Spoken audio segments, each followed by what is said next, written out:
how to link database in Notion. So first, I'll go ahead and create a new page. And here, I want you to go ahead and type this in, okay? Type in /link. There you go. So linked view of database. Go ahead and click on that.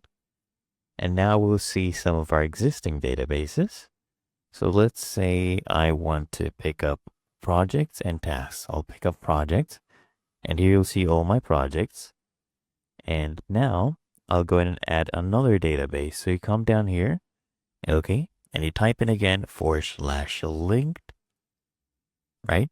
Linked view of database, and then you pick up the tasks here, right? And now you can see my tasks available. So this is a linked database. So if I want to create a new project, let's say YouTube videos, right?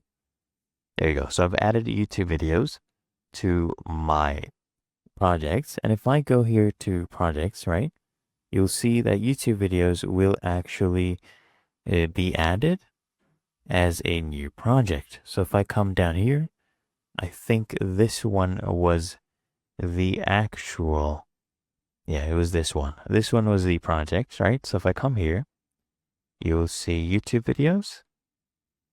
There we go. YouTube videos has been added.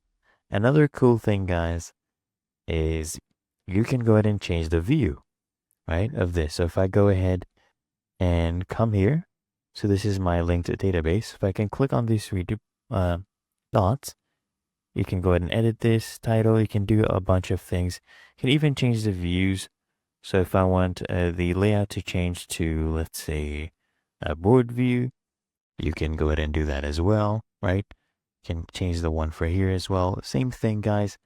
And that will not affect the main one, okay? And there you go, guys. It is really that easy and simple. As you can see, the main one has still retained its integrity.